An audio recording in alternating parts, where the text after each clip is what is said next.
again, I'm not going to talk about every single thing our office does. I've done that presentation, and it's quite like drinking from the fire hose. We have a lot of smaller one-off programs.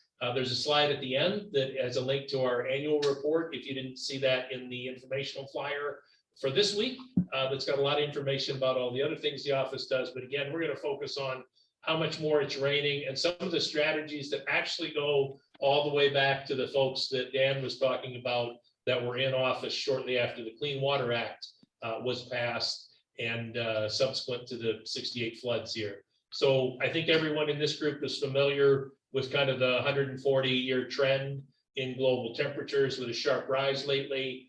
And I didn't want to assume everything, so I just show the corollary graph on precipitation. Although this is tamped down because it's a rolling average, it is a NOAA document. I like to use stuff from scientists because I'm not so good at creating these.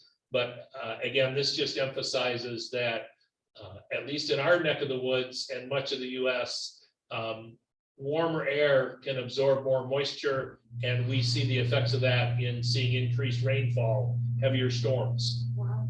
And that's a trend that's projected to continue, right? So we all know if we have higher emissions, we're going to have more and more problems with temperature. But even with lower emissions, we're almost guaranteed because we're past at least one tipping point. So this also means that you're going to see precipitation continue to rise. We don't argue with people when they say we've never had this bad of a situation before. Sometimes the root cause for a rainfall event, whether it's last year or 5 years ago or 5 years in the future, maybe requires a little more than just somebody's top of mind thought. But again, we're guaranteed, even with lower emissions, to have higher temperatures. And in Michigan and most of the upper Midwest, that's going to lead to greater rainfall annually. I will mention climate action plans appropriately are GHG focused. I just want to put 2 plugs in there that I don't see in many climate action plans. Water conservation is kind of a non-starter in Michigan. It's counterintuitive. The average person doesn't think there's a need for us to save water. Just a reminder that the most intensive energy use in any municipal operation, the biggest electric bills they pay is for their water and sewer treatment plants. So a gallon of water saved has a direct proportional impact on greenhouse gases. So anything we can do to conserve water is definitely going to save us in the back end of things on the emissions. And another thing that I'm surprised, but when I think about it, because the national template is focused on greenhouse gases and appropriately chasing the root cause, one thing I don't see in many, if any, climate action plans is, hey, what are we going to do about the problems we have right now with additional flooding? So again, that's something to keep in mind. If your community is working on a climate action plan, you know, there's only so much money to go around, but should we maybe be focusing on both prongs, the root cause, but also the effects we're experiencing today, and we're guaranteed, based on those slides before, to be seeing worse and worse impacts from storms and rainfall in the coming decades. This is a clip from a SEMCOG study. SEMCOG and MDOT did a study, and it's about climate resilience and flooding. Essentially, they had some very smart people take 6 peer-reviewed regional climate studies and kind of mash those up and say, what are we seeing that's consistent in them? And all of them said it's going to be raining more. So you'll see a blue line down below with kind of a blue band on either side. That blue line represents the current document that's done a statistical analysis of about 130 years of rainfall back to the 1880s in Southeast Michigan. So this is specific to Southeast Michigan. And that blue line represents various storms. On the left-hand side, as you look at the screen, is what's called the 1-year storm, or more appropriately, the 100% return frequency. You're pretty much guaranteed to see a storm that size every year. And on the far right, you have the 100-year storm event. And I'll get into what these things mean, but the key is the brown line, as well as the brown bands, are a forecast. So the blue is forensic. That's just a statistical analysis of what's been happening. The brown is a prediction of what might happen. And as you can imagine, the uncertainty is greater in the future than in the past. But it's going to be raining quite a bit more. This is end of century. So this is by 2100 across the board, whether it's the small, medium, or large rains. Everything is going to be increasing in the 50 to 70% range on an individual storm event. Total annual rainfall is not forecast to be much more than 10% more. So that means we're going to see greater periods of drought between heavier, more intense storms. So I know it's a little bit to absorb, but we'll certainly make this available if people want to see it later. But this is good science. The bottom line of this study is it basically says by end of century, what we currently call the 100-year storm is going to be, is most likely going to be about the size of what's today a 10-year storm, 10% chance in a given year. I just want to dive into the forensic piece. So those blue lines, this is a table. This is what the engineers and designers use. This is a little matrix that says for the 1 year or the 100% storm, the 2 year, the 50% chance in a given year, all the way to the 100-year, 1% chance in a given year, but also time durations. So there's a 100-year storm for the 5-minute, 30-minute, 2-hour, 12-hour. This is pretty complicated stuff, but I just bring it out to say that this is all statistical. So, and I apologize, this is not the look back, this is the look ahead, but I've circled the number here and I'm going to zoom in on that because that number is the number that was there for the 100-year storm at end of century on the line, the dark brown line. So about 9 inches. But what you don't see in these rainfall charts, the old one as well as the new one, is there's a band of uncertainty around that. So the parenthetical numbers are what the statisticians call a 90% confidence interval. The reason I show this is there really is no 100-year storm. You've got a statistical prediction. There's always variability, and it's really a range of things that could happen. So it's always hard for us as designers to sort that out. There's some bullets. I'll just read the bottom one. It's really hard to know what you're buying when you have this kind of uncertainty. A part I'd like to highlight is 2 bullets up from that. A confidence interval. Let's go back to the forensics. 5.1 inches is the 100-year storm today. That's the 4th bullet down. But what the band of uncertainty means is plus or minus an inch, basically, either way. The 90% confidence interval is kind of, could be an inch either way. That's a lot of variation. That's 20% one way or the other. Thinking of it another way, and again, this may be hard to absorb, but it's all written down for future use. That 3rd bullet from the bottom says it a different way. What the chart is telling me is that we're 5% certain that today's 1% storm, that 100-year rain will exceed a 6-inch rainfall, a 6.13, to use the decimals. I kind of skip the decimals because to me they don't mean much. The reality is we kind of don't know, and this is why when you watch the weather, it's pretty often it's partly cloudy, right? Nobody's really certain how much snow or rain or whatever we're going to get. They're doing their best, and it's all probability and statistics on the pass. Anyway, the bottom line is it's certainly been creeping up, and all this statistical analysis weights the last 100 years the same as the last 20 years. And I think a lot of people who are really into this realize that's giving you kind of tamping down what's actually happening. The 100-year range probably a little bit bigger.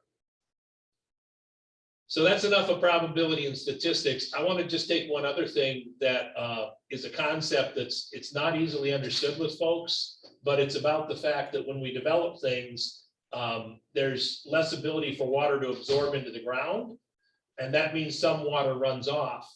Most math and calculations dealing with designs have an assumption of average soil moisture. But the things that keep me up at night, what keeps me up at night is a rain in February when the ground's frozen and it's 50 degrees and there's still a foot of snow on the ground. That is going to produce the worst flooding situation that you could possibly get. And the point of this slide is it's not really about how much it rains so much as how wet was the soil before it rained. I was describing to Dan, the 68 flood in Ann Arbor was about a 4.3-inch rainfall, which was at the time a 100-year storm, and today would cause us problems. But it fell after a week of heavy rains. The ground was saturated. The whole world was the Myers parking lot, is the way I like to think of it. So when the ground's totally saturated, you're going to get the output of runoff from what's about the same as a 5-inch storm when you get a 2-inch rain. And this kind of walks through that. I think it's just easier than rather than walking everybody through it, just to say, again, it makes sense, right? When the ground's saturated or frozen is the ultimate saturation, of course, it's going to function like a parking lot. And of course, 100% of the water is now finding a place to go because it can't, none of it soaks into the ground. So it's bad enough that we have put up as much hard surface as we have without accounting for it until the 70s started. Still, most of the area has no real stormwater storage. It just was, let's just pipe the water away from our site. So this is problematic, and it's something to remember if you're in the middle of a flooding situation and somebody's trying to explain that, you know, it was less rain than you thought. It might not have been a 100-year rain that caused the output that was the same as what you get from a 100-year storm. Doesn't matter, right? We've got to deal with these things. So here's now our strategy. That was kind of the setup of what are we dealing with? What's the situation? Plenty of unknowns. That's okay. We have to do some estimating and some strategic thinking. So regional detention and retrofits, then looking at all the detention basins that have been put in the ground as standards have changed over the years. As I mentioned, the earliest detention basins on development started in the 70s. And then we'll talk about green infrastructure at the end. And these have the smallest capacity, but they do a lot of work in the small storms for water quality.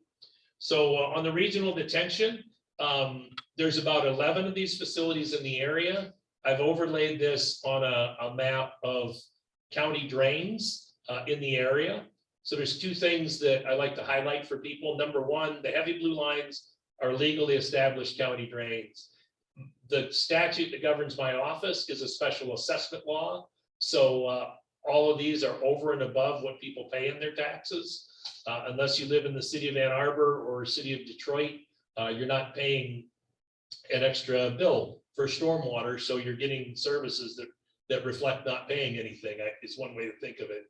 The other piece that you can see with these dark blue lines is probably the county drainage systems are maybe 15 to 20% of the historic, I'll say, creeks, streams, and whatnot drainage systems. We don't have the ability to help everybody everywhere. And in the townships where you don't see a dark blue line, it's usually nobody's problem. There's no government agency responsible for dealing with the flooding issue someone has or what have you, other than perhaps ditches by the road commission. So that's one piece to understand, just drainage systems. Certainly the city of Ann Arbor has drainage systems on all the streets and that type of thing. But the other thing I want to highlight is we've got 11 dots on the map, and many of these dots were conceived after the 1968 flood. Our records have a pretty robust set of studies being done in the 68 to even early 80s periods, and many of those resulted in some regional stormwater facilities. Basically large holes in the ground, didn't have a lot of water quality protection other than when you slow down water, you will see some sediment settling out. But certainly for us, if you look at this map again, you don't see many spaces where you could put a large basin. Really, parks and schools are the only green spaces in our urbanized areas that would have an opportunity to provide stormwater storage. And I say we're focusing on storage because obviously just putting in bigger pipes is sending the problem to somebody else, and that's not an acceptable solution for hardly anybody. But these do provide some water quality benefit. Not a lot of 100-year storm protection. Most of these basins really can't handle much more than the first ½ inch of rain. But nonetheless, they are what we have, and we're trying to retrofit them to make them a little bit better in larger storms and a little bit more efficient from the water quality standpoint. So I'm going to cover, I'm sorry, on this prior map, I'm going to cover 3 of the dots on this large map. So first off, the Mallets Creek watershed drains about 40% of Ann Arbor, southern, southeast part of town, 11 square miles. And you kind of can see the county drainage systems in Ann Arbor are kind of the spine or the backbone of the system, and the city drains feed in. And we've got a couple of 3 storage facilities, even in the Mallets Creek watershed. Our KPIs, though, are there was a 2001 study done primarily to improve water quality in Mallets Creek. About 75% of the projects listed in there have been implemented. Some projects have come up and have been swapped out for ideas that were in there. They're a better or more effective idea. About $10 million had been spent. And most importantly, because this was targeting water quality, about 70% of the phosphorus load has been removed through that $10 million investment. So there's certainly been a great water quality benefit. And in the smaller storms, you're getting some water quantity. So Mary Beth Doyle Park, here's a shot from 1966. Things look a little bit different out that way, but Mary Beth Doyle is kind of situated between the Eisenhower-Packard split and I-94. You'll see the Springbrook neighborhood to the right there. And they chose that as a site. It was undeveloped, so they chose that as a site to construct a flood control facility. At the time, they were aiming for a 25-year design event. And you can see we have what we call inline storage. So there's a big pond kind of on top of Mallets Creek. There's problems and issues with that. That type of thing doesn't get permitted very much today because it does cause some issues with both temperature as well as sedimentation where you're trying to have a creek flowing. But this is what we've got now as of 2022. Here's a 2020 aerial. Mary Beth Doyle was retrofitted from the original design to make sure we were getting water quality treatment. So whereas you saw just a big inline pond before on the creek, now we shunt the water the long way around, if you will. It kind of follows that little U shape. That's a large wetland most of the time, but it can absorb more water. And there's actually a large dam facility in there. So this is receiving about 4,300 acres, a little more than half of the overall Mallets watershed. And we call it the parcel first flush event. The first flush storm is defined as the one that happens about 85% of the time annually, just by statistics. And this is quite a bit smaller than that. The first flush storm is just a little less than a 1-inch rainfall around here. But this has been a real water quality improvement for us. And this is what you see when you're out there today, kind of at the upper end of things. You can see sort of a white shape across the big pond, and that's a large dam. But our KPIs here, ultimately, this costs about $1.70 per cubic foot of storage. We found that when we're retrofitting other facilities, we can do an order of magnitude or 2 better when we're measuring how much benefit did we get from a minor tweak to the system. But real interesting park. Many parks and golf courses are a great co-use with stormwater. If you think of Hines Drive flooding in Wayne County, that's intentional. They put a park in an area where they knew it would flood, but it's a great amenity for a good chunk of the year. It's very, very usable and beneficial. And it was land that they had available at the same time, keeping it from being developed like other areas have overdeveloped too close to creeks like Dearborn Heights, for example. The story of all that basement flooding is just a lot of houses built in a low area. So Hines Drive is actually providing a lot of stormwater protection for parts of Wayne County. We have a question. What does KPI stand for? Oh, a key performance indicator, sorry, KPI. So we do a lot of measurements for our business units. And when we talk about storage, we think about how much are we paying per volume of storage and how much are we paying for pound of pollutant removed offline. This doesn't mean that we don't do a project that's relatively expensive relative to KPI, but it means we do that intentionally. When we make a recommendation, we know that it's going to be more costly than other things, but it may still be the best alternative available. So if we ever get a 1/2 inch of rain, go out to Doyle Park. And this is what you'll see at that dam. That was the big white shape you saw on the map. So this is a lot of water. A lot of water comes off of 4,300 acres. And this is when it's greened up a little bit. Again, this is post-storm, but the water is still receding. So there's about a 7-acre area that gets about 7 feet deep, plus or minus, maybe 5-acre area that can get as deep as 7 feet deep, kind of in that central area there. But typically the pathway you see in the foreground does not get wet. Maintenance is required for all of these. We don't have to have a burn every year. And as you can see, there's several wetlands and large native planting areas surrounding the wetland and within the wetland. We do occasionally have burns to help with germination of the seeds that need higher heat that have evolved over time to those prairie fires and all that type of thing. But there is a maintenance cost for Doyle Park. I want to say it's in the order of $3,000–4,000 a year. It's not super expensive for what we get, but then again, this is not a formal planting area like you'd see next to a city hall or that type of thing. So now I'm going to jump way to the upper ends of the Mallet Creek watershed. If you look in the upper right box on this slide, you'll see we're on the west side of town, southwest side of town at Scioto Church and I-94. I'm sorry, Scioto Church and I-94, yeah. And this is the stormwater network. Again, the county drains are in blue. The city network is in black. So this is an area that was built out in the late 50s and early 60s. So no stormwater management was included with this development.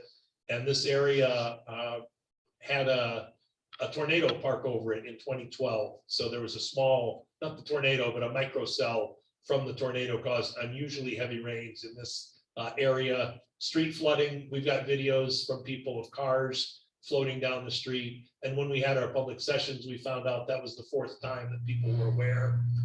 What you see just to the left of the little girl in there is a question I'll ask people if they call me and say, I've got flooding. I'll ask, is the water bubbling up or is it swirling around or what's happening? If the water's bubbling up, that usually means it's backing up out of the drainage system. The pipe's totally full and it's backing up out of the manhole. When the water isn't bubbling up, sometimes it just means the grading is covered up with leaves and other debris, and I'm sure everybody's seen that in their yards before.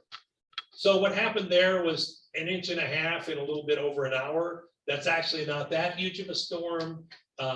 When the engineers that were doing the modeling for us for this tried to simulate the results that people had, we had a big public session. We gave people Sharpies. They walked in, no speeches. We gave them Sharpies and we had huge aerials on a bunch of tables and we had them draw where they had the problems. That way our modelers would be able to say, okay, we know how much rain we had. We know where it got wet. We're trying to calibrate our modeling to what actually happened. And that's usually a great place to start.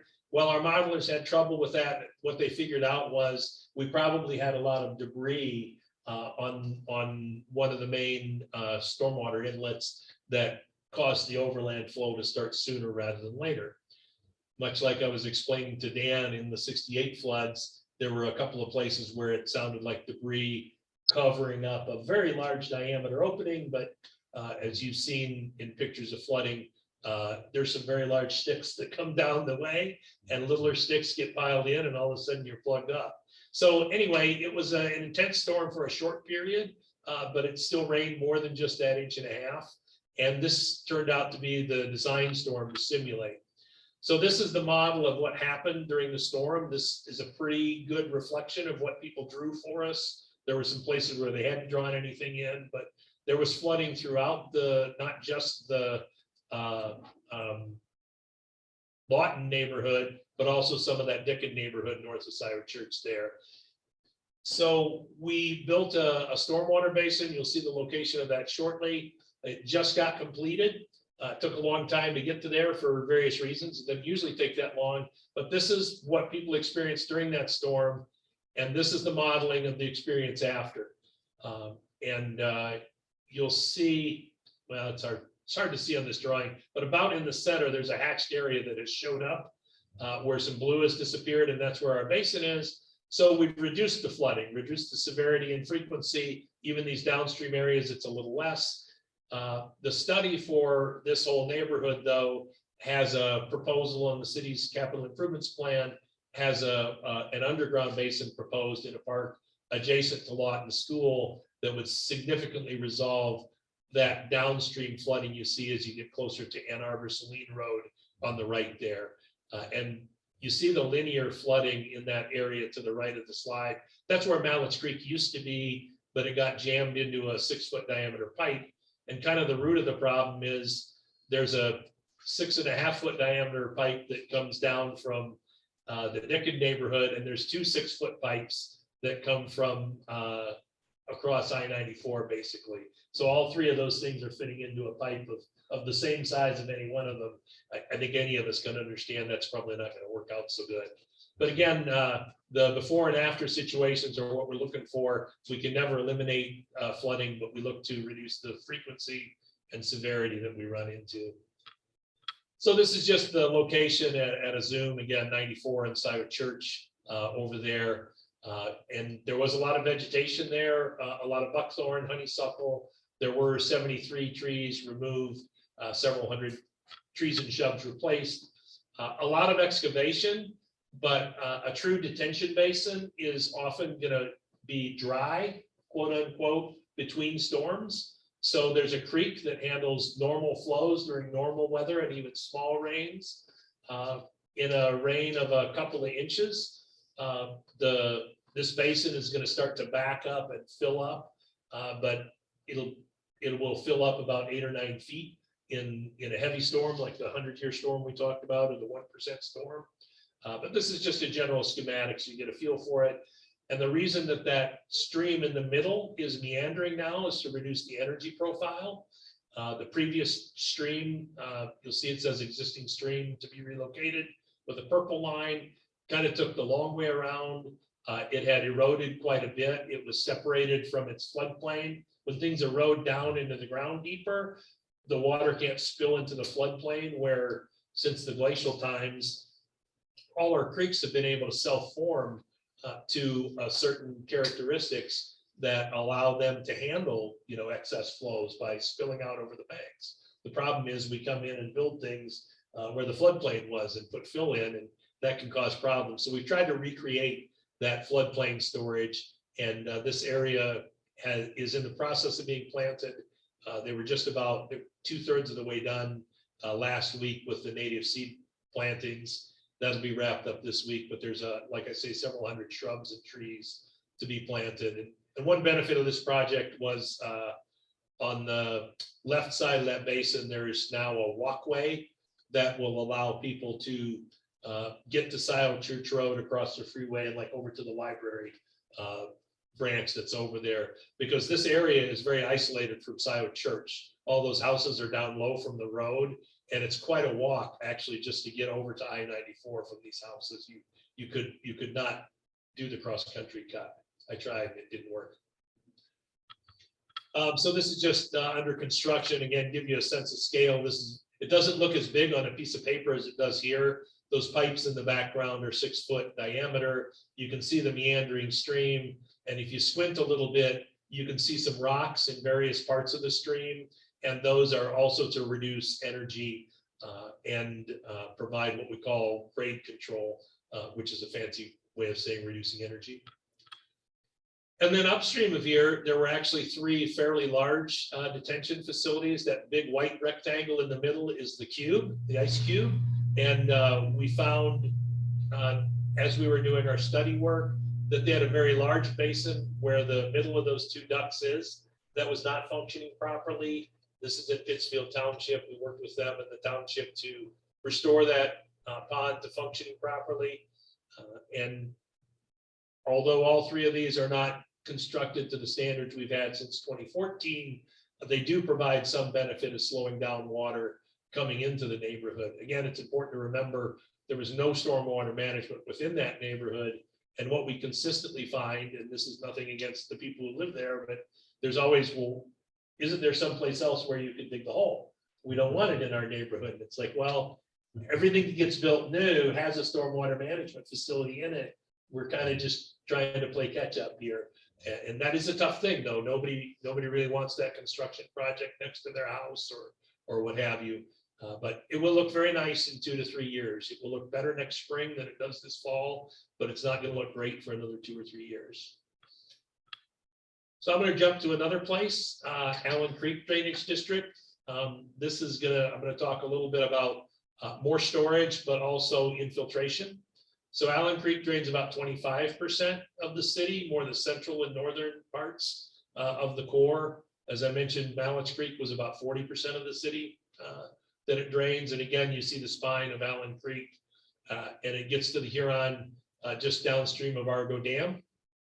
By the time it gets downstream of Argo Dam, you could drive 2 cars side by side in the pipe. It's a very large pipe, and it can barely handle a 2-year storm. Just to give you some frame of reference for an urbanized area, even though, you know, you've got a lot of yard in all of those houses, all the driveways, rooftops, and the urban core really generate a lot of water that this stream was never intended to handle. So you might recognize the little oval there in the top right of the screen. For sense of scale, that's Michigan Stadium. And we've got an underground storage facility where you see 2 whitish rectangles on the Pioneer High property, just to the north of those parking lots, where all that spaghetti of blue pipes is. There's kind of 2 mainline pipes that come from, these are all city systems now.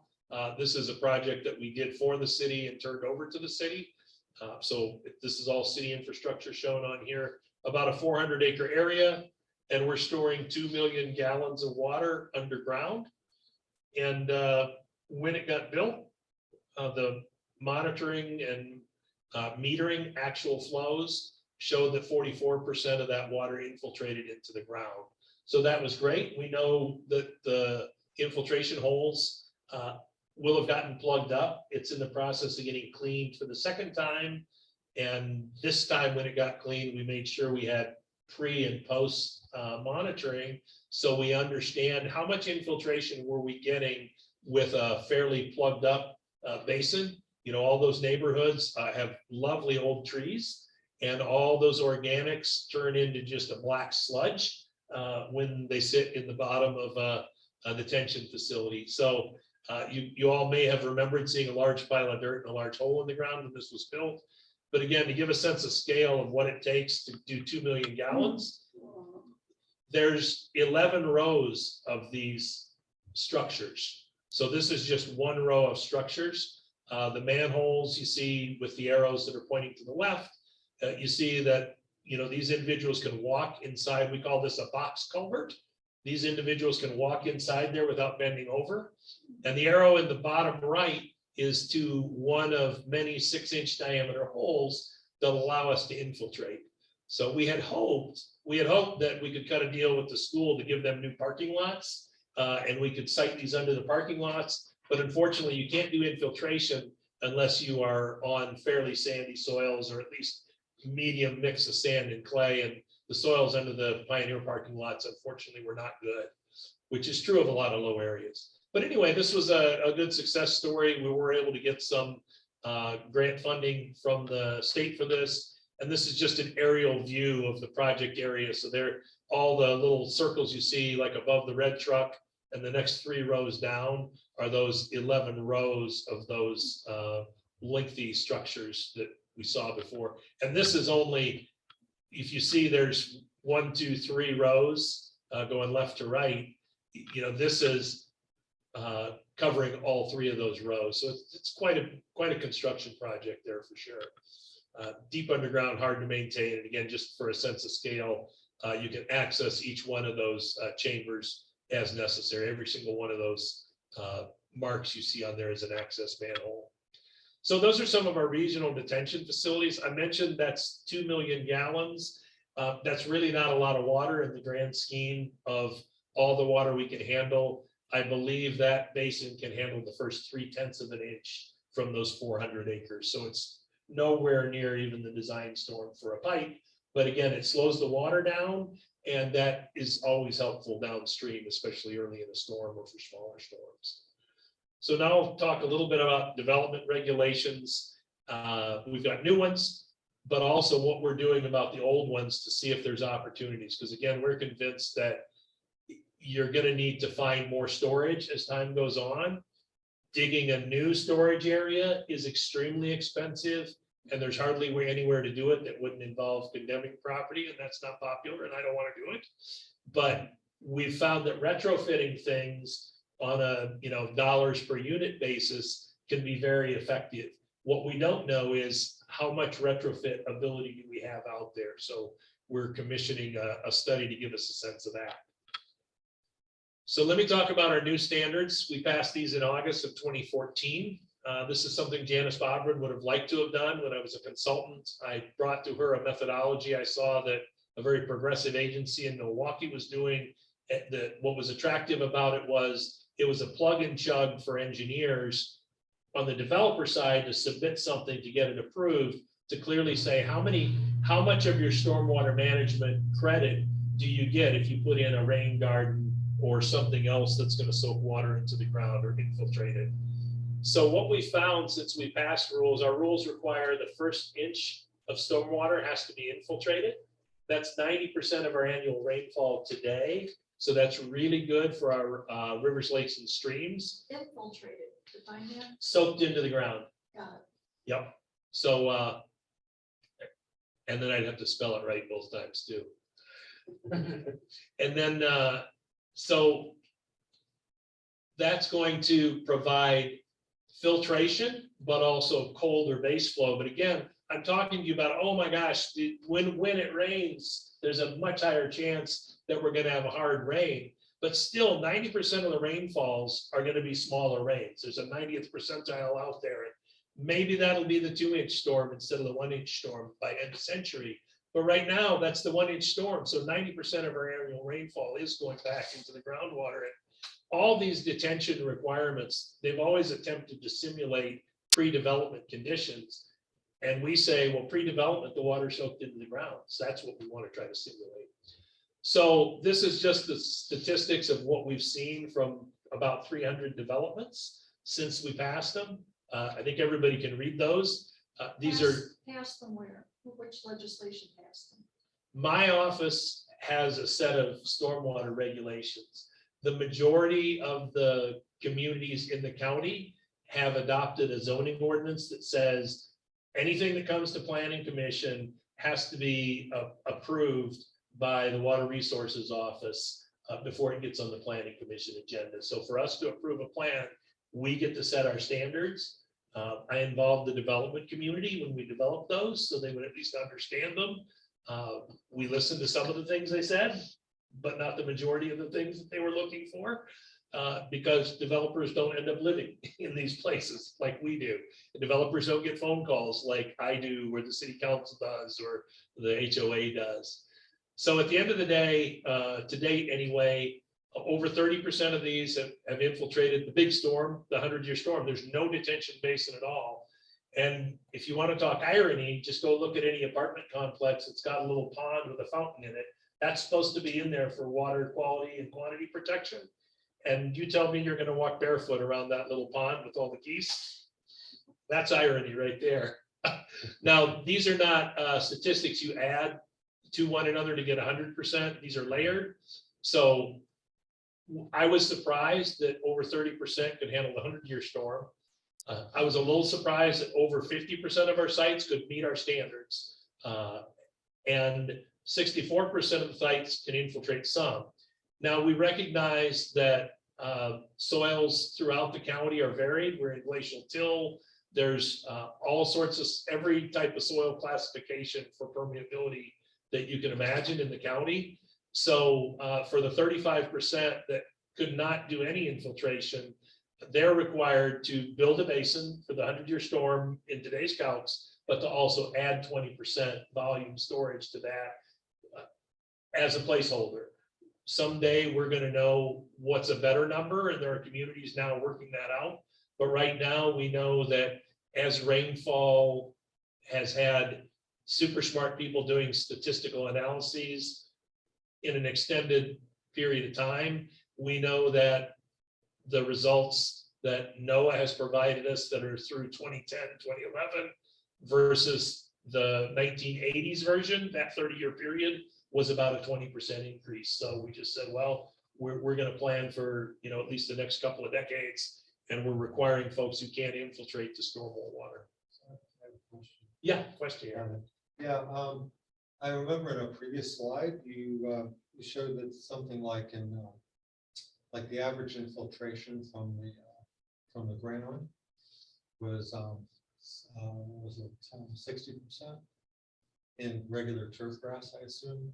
Whereas it's like 80% in like more natural features like forest or native prairie. So if you plug those numbers into these, what would the effect be if you got rid of as much of the turf grass as you could and replaced it with like natural features?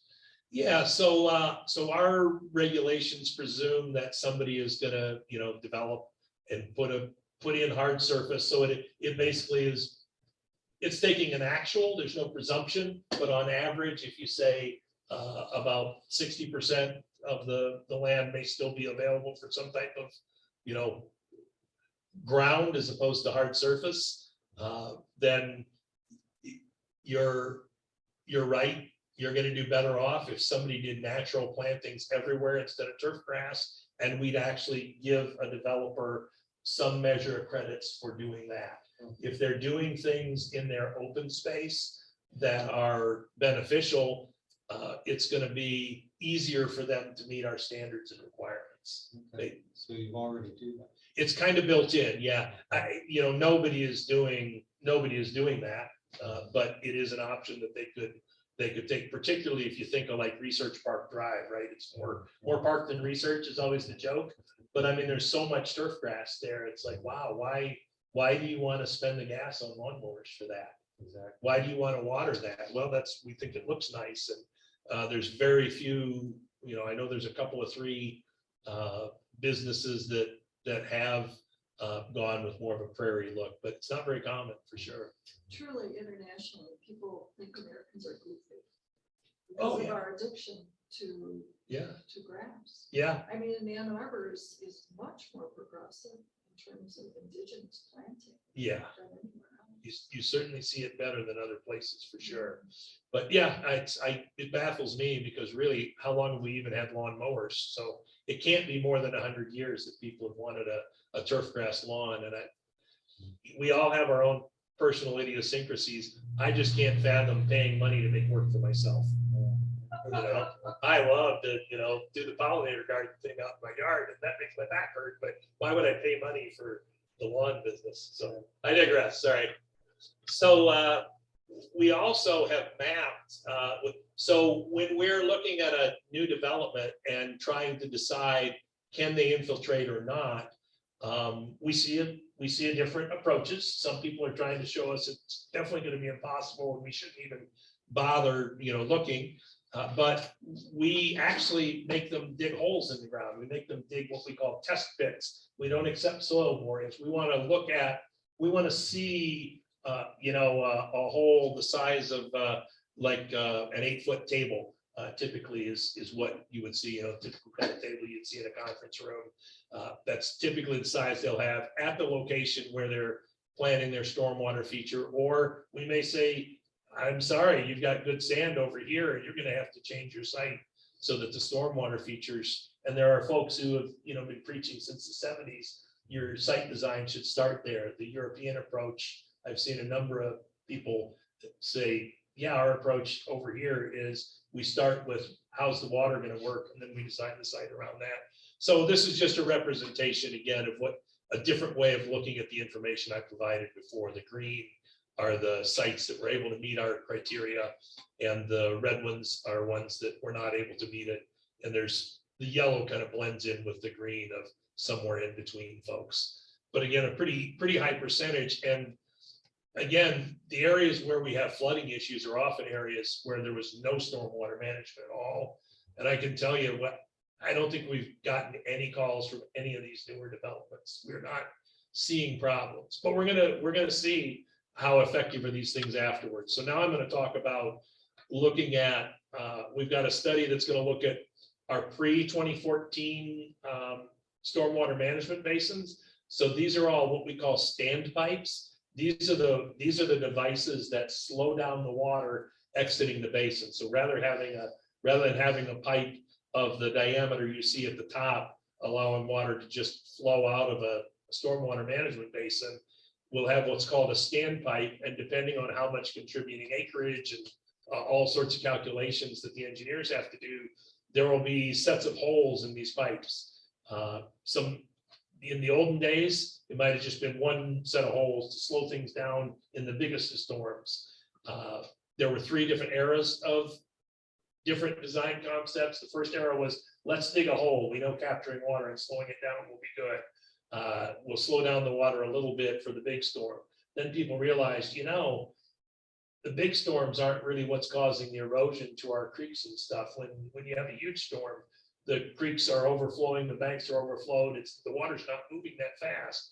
The problem causing erosion with ponds is with creeks is medium-sized storms. So let's also ratchet back the water for medium-sized storms. We'll have one set of holes for medium-sized storms and then for big storms. And then somebody a little later on eventually said, hey, the science is showing us that even really small storms, if we can hold those back, we'll capture a lot more of the pollutant load, because again, 85–90% of those storms are less than an inch. And that's what's mobilizing the crap off the streets. That is the biggest source of pollution, as well as just the landscape. Phosphorus is naturally occurring in soils all over Michigan. So even if we didn't have farm merge, we'd still have algae bloom issues. And cars are a huge source of heavy metals. And like the exhaust contains everything that a smokestack has. It's got mercury coming out of it. Yeah, it's small for each one. You guys, I'm sure, are familiar with the greenhouse gases. Car tires are a source of zinc, brake pads are a source of copper, catalytic converters produce manganese, magnesium, cadmium. These are all things that are not good for us. And when I go, I'm not a neat freak, my wife will tell you, but when I sweep out my garage, maybe every 3 or 4 weeks, I get about 2/3 a cup of stock. That's just what was on my tires driving from the street. That's what got in there. It's nobody's blowing dirt into my garage or anything. All that stuff's got a little bit of crap on it. That's just my garage. Now we've got, 20,000 people's garages. That stuff adds up. It's on the road, and anything that's on the road gets washed off in that first ½ inch of rain or so. So the smaller events are where most of the pollution comes from. If you can capture that, was the idea, we can be better off. What we know is from national studies, a lot of these things are not maintained, particularly the private ones. We estimate there's over 600 private stormwater basins in developments that were not taken over by our office. Not all communities want our office to take over infrastructure, although most have learned the hard way that it's probably good to have a public agency responsible for any sort of shared resource. So if a drop of water is going to have to pass across somebody else's house, somebody else's property, when all the houses are sold and whatnot, or if a drop of water at the Myers outlot has to cross Myers property and then cross Judy John's and then get into the drain, there's a disincentive for people to take care of stuff because everybody's trying to save money. So we know a lot of these haven't been maintained. When I've seen national studies, a lot of these individual detention basins, and even the public ones we're responsible for, don't function exactly the way they were designed. Sometimes the homeowners association decides they don't want a pond that drains down. They like the water feature in the ponds, and they block these things up. Well, when they do that, that's what you get on a nice dry day. The pond that was supposed to be able to handle a bunch of water is almost totally full. Yes, those are nice, lovely sedges all around the edge, but this isn't providing a lot of capacity.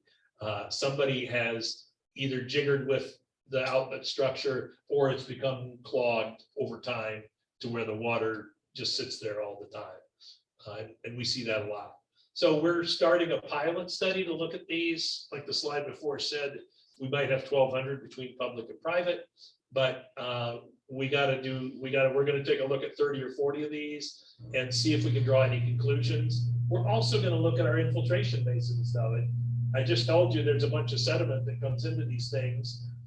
How fast do those clog up? Some Some sand is a little more resilient to that. Maybe it can soak through, but we need to have an understanding of what's our baseline for something that's 5, 8, 10 years old. And then in another decade, when people come back to the same place, is it still performing well? I will say, because we're the first agency, I think nationally, to require infiltration, and certainly the first in the state to have it be part and parcel of it. I mean, we shared our methodology with a lot of people, but it's mostly engineers at my office, except for Harry Sheehan, who's a forester. And there's a lot of safety factors built into this infiltration stuff. So we have a lot of leeway, but maybe that leeway isn't being used up. Maybe these things are going to do better than we think, or maybe it is used up. The bottom line is, I don't know. So this is just a summary of, we had a prior pilot study. This is going to be our second study. We just looked in Scioto Township, but basically what this chart and the graph is saying is, you've got at least these 4 ponds we're showing are for some reason, they have plenty of room to store water, but because they've already got water in them before it rains, because presumably people want a water feature, they're not doing what they were originally planned. And strangely enough, they all were built with more capacity than what was approved or required. So they actually could be doing more work than they were originally intended to. Now, the easy part is figuring this out, and that's not very easy. The hard part is figuring out what's a carrot to incent someone to work with you to retrofit these where you can't mandate it. And then this is the front of 705 North Seed Road, where my office is. This is an infiltration area on very nice permeable soils. And to the best of our knowledge, it's never had a drop of water in it. The water, there's pipes going to it from places that might generate water, but all the water soaks into the ground before it gets there. So this is underutilized. The next problem becomes, can we find water to get into here and clean up and slow down? So our first step is just to do a better assessment of what we have and maybe do some projections of what might we be able to, get out of things in the future. And the next step is to start knocking on doors saying, hey, we've got this idea. Maybe we can get a grant to improve the efficacy of these things, or maybe it makes sense to invest in retrofits instead of certain new infrastructure. So stay tuned. These are sensor devices we worked with University of Michigan originally to use sensors to monitor flow, volumes, velocities, and stuff like that.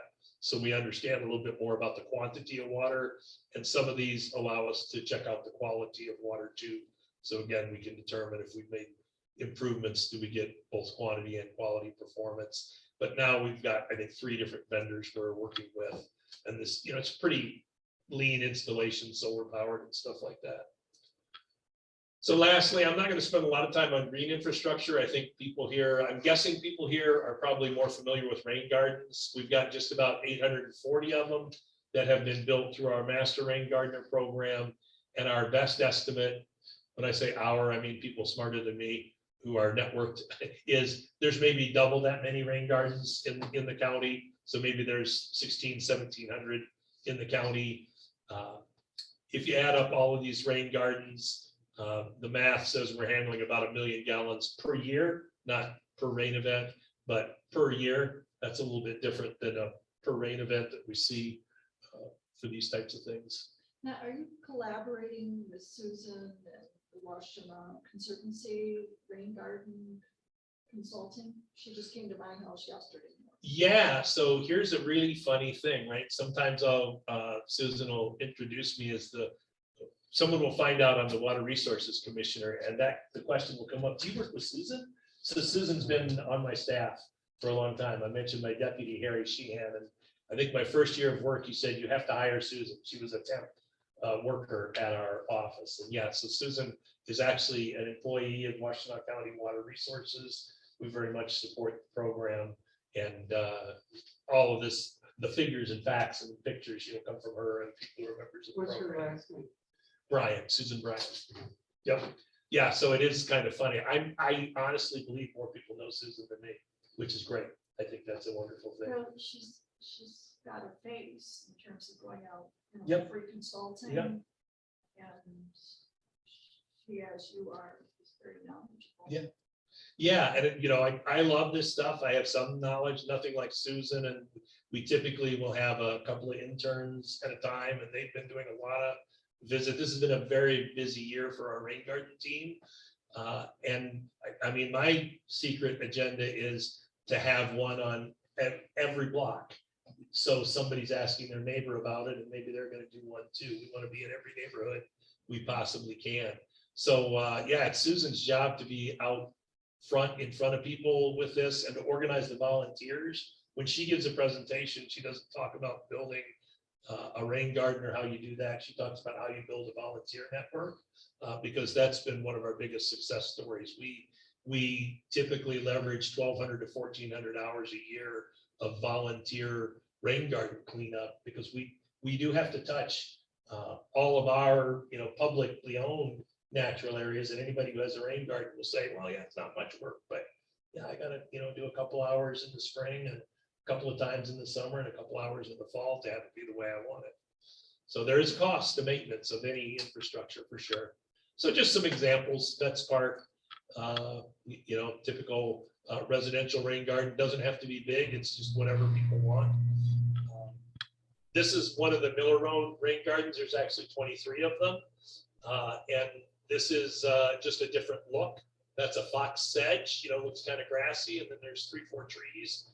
You know, there's different types of things that are acceptable to different types of people. The biggest challenge of rain gardens is site selection. So you see these 3 small trees, and that hopefully reminds people that if there were already 3 big trees there in that lawn extension, that would be a terrible place for a rain garden, because we're not going to cut down trees for a rain garden. So if you actually drive down that section of Miller Road between Maple and Newport, where these 23 rain gardens are, what you'll see is they're not in the logical spot an engineer would put them. They're in the spot where we didn't have a gas line that was running on that side of the street, and there wasn't a bunch of water services that had to be relocated. Oh, and the property owner is willing to have it in front of their house, and there can't be any trees there, and the sidewalk really. So a rain garden has to be lower than the street. That curb there is already 6 inches higher than the street. Usually the grass is even, at least with the curb. Usually the sidewalk's higher than the curb.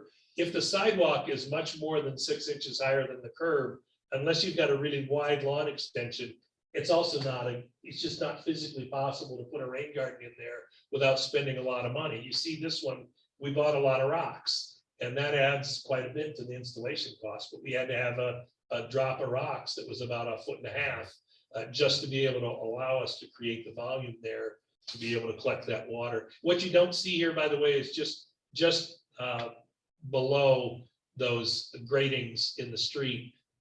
What you don't see is the little notch in the curb that allows the water to get off there. And we have a little, it's almost like a bucket. There's a concrete enclosure that used to receive the sediment. We clean it out, but it's kind of hard to clean out because it had stone in the bottom. And again, some smart person that Harry told me to hire, a different smart person Harry told me to hire, was like, oh, we can buy these little buckets that fit right in the little concrete circle things that we had in there. And now we don't have to manually get in there with a trowel and try to scrape dirt out of rocks. It's just, we just dump the bucket and there we go. So again, detailed maintenance stuff, but these rain gardens do a lot of work in the small rains, but they don't help us at all in the big rains. Other than, again, every big rain starts with a small rain, so they clean up the water at the beginning of the big rain, which is nice. These more formalized ones, of course, are a little more expensive, you can picture. So as I wrap up here, this has probably been a longer presentation than you guys usually see, but hopefully everybody at home is still happy.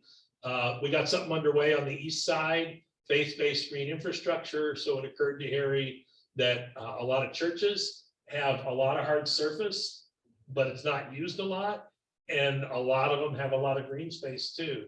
So, you know, I love residential rain gardens because they really spread the word, but a rain garden that's adjacent to pavement that has a lot of cars on it is what's really going to clean up the environment. So again, with the church, that helps. So we got a grant. Our goal was 2 million gallons a year. Engineers use acre feet, so a foot deep over an acre is kind of an equivalency unit. for census scale, Michigan Stadium, by the best math I can see, is about gonna be about 500 acre feet if you filled it with water. Or I think the student challenge is how much beer could fit in Michigan Stadium. But you know, that's much larger than this, but it's, you know, you'd still need 100 Michigan stadiums to handle the 100-year storm from all of Ann Arbor. So you start scaling and layering this up, it's a lot. But the IPSI schools have been great to work with. They've got a very progressive facilities manager who's actually said, I'd like to turn all of this stuff into prairie, all this turf grass into prairie. He doesn't have the budget for it, but he's very willing. So we did a pretty big pollinator garden, 1.2 acres of pollinator garden at IPSI High. I was out to look at a couple of months ago. IPSI Township Community Center, a couple of parks out there. And then there are some other churches. So Grace Fellowship is the first one up. Large parking lot, couple acres of parking lot, a pretty large rooftop, and that green infrastructure is going in right now. A couple other churches do, and we're looking for more. And then this is from FEMA. How about that for a confusing chart? Upper right, I'll call your attention that number 500. Look at the scale that is cost in billions. So that's what FEMA has been paying for natural disasters from 1980 through 22. Surprise, surprise, it looks like the temperature graph, doesn't it? So same general shape. More billion-dollar events last year than any other year.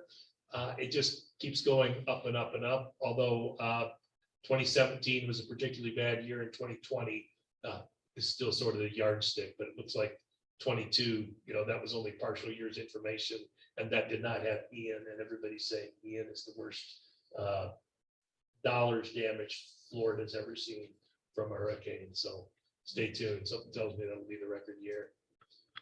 So that's really all the stuff on our strategy, our deep dive. Like I said, that annual report we have is at that lengthy link there. Sorry, we were trying to get a QR on there and I didn't get to it, but all our contact information. So I don't know what you want to do next. We've taken a lot of time, so I don't want to be respectful. We'll do question